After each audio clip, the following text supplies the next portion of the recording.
Hello there, my name's Linda Green and I'm delighted to be joining Calderdale Library Service to celebrate the reopening of Ellen Library with you, and also as part of a New Writing North's Read Regional programme. Now, we were due to be going out to libraries across the north of England with our book set in the north of England last year, but like many things, unfortunately, it got postponed and I couldn't be with you in person due to COVID.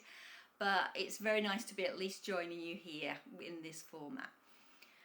My novel, The Last Thing She Told Me, is set in Calderdale, as have the last 9 of my novels, and it's really important for me to have that local setting.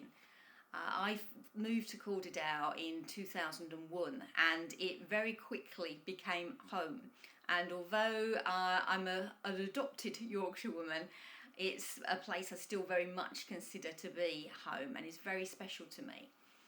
At that point I'd written one novel, and which eventually got published, but certainly from then on I thought the only place really to set my books is Calderdale.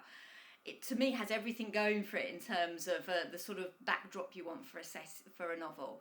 Obviously you've got the fantastic scenery, you've got that industrial heritage, you've got a really diverse community and mixture of people, and it's the characters, I think, more than anything. And there's so many different places within Calderdale that I've set books in: Hebden Bridge, Todmorden, Halifax, Mytholmroyd, Cragvale, Midgley. I think I've covered pretty much most points in the Upper Calder Valley now. And it's a really important, and in lots of ways it is like part of a character really within my novel.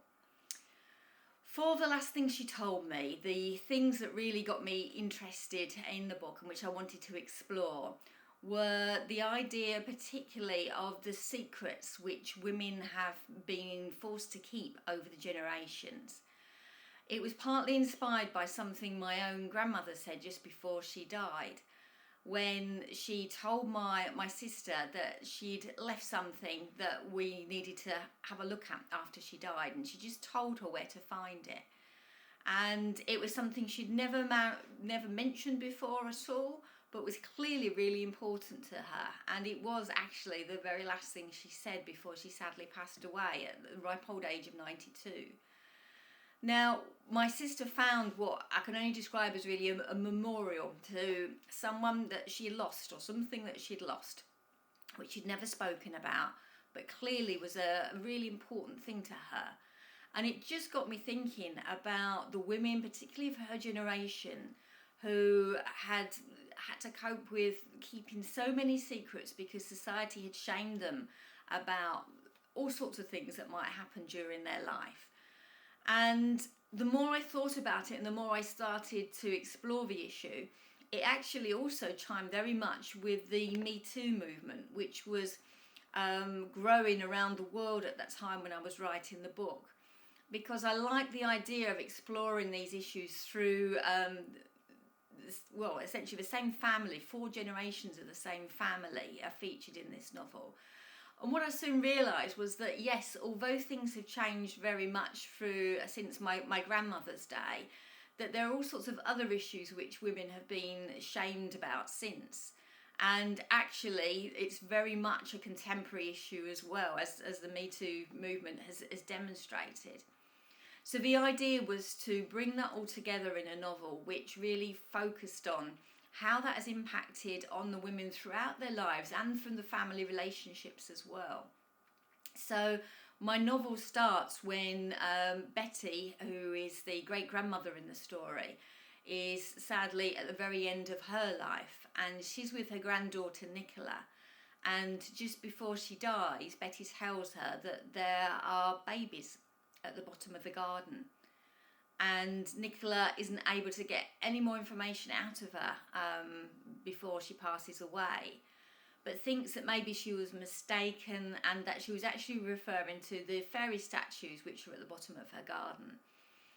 Unfortunately, on the day of Betty's funeral, Nicola's own daughter makes a discovery in Betty's garden which makes her think that actually something far more sinister had gone on and that she needed to investigate.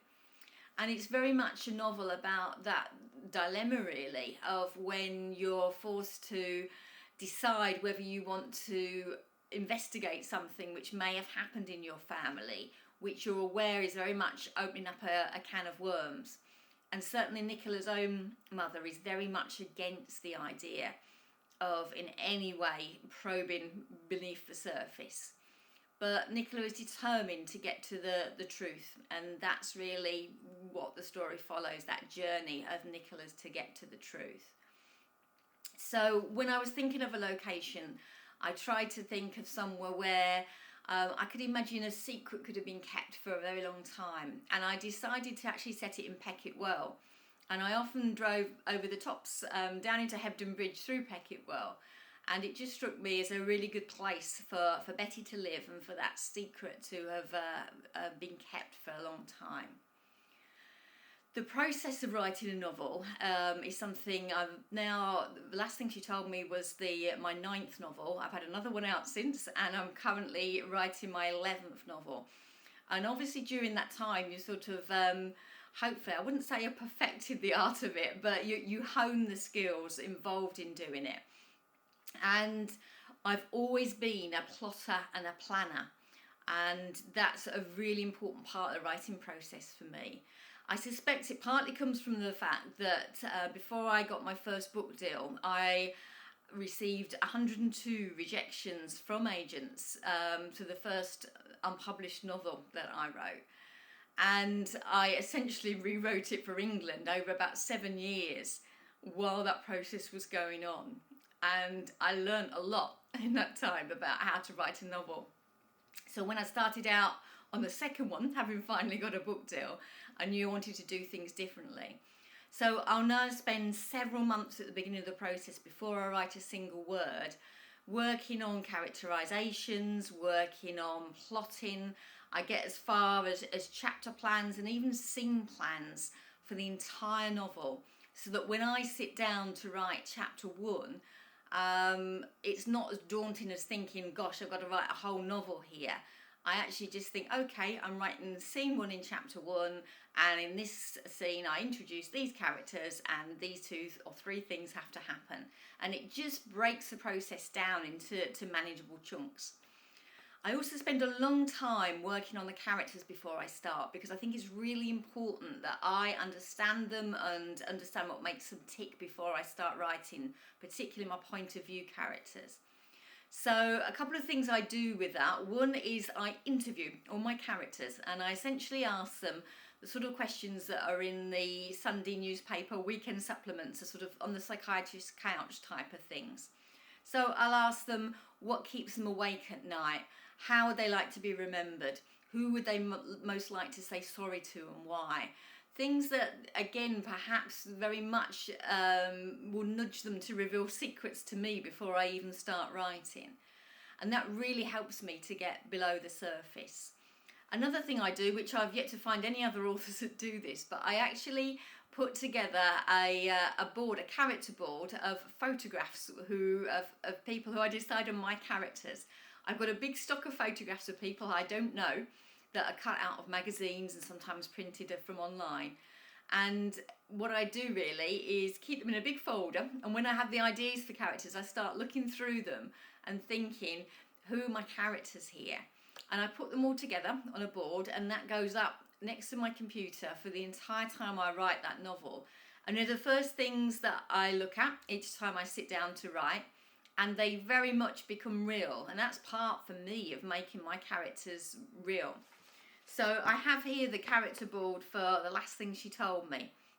And I've got here Nicola and her husband James, the daughters Ruby and Maisie, that's Betty and Irene and John, who are also part of the family there. And that's something I say that I spend a lot of time over. So I say it's a very long time into the process before I actually start writing. Usually because of all that work I think that I put in the beginning, a first draft tends to take somewhere between 6 and 8 months. And at that point it goes to my editor and my agent. They take a look at it and come back with notes, which are essentially suggestions how it can be improved, any areas that they feel are weak, any characters that might need working on. I'll have done the same thing while they're reading through. I've gone through it myself and written my own notes. And then it's a case of putting those together, having a chat about where we go with it, and then working on those edits for the book. Now, again, I'm told I'm quite unusual as an author, because essentially what goes off to my editor and agent is not far off of a first draft of it. And again, I think that's probably because of the amount of time I put in at the beginning. That means I have less time to put in at that stage at the end. And then when I finish that editing process, it will go back off, and then we have final things like copy edits that come back and line editing before the whole thing is finished. So the entire process from beginning to end usually takes somewhere in the region of a year, maybe to 18 months, when you factor in the promotion and that side of it as well when the book comes out.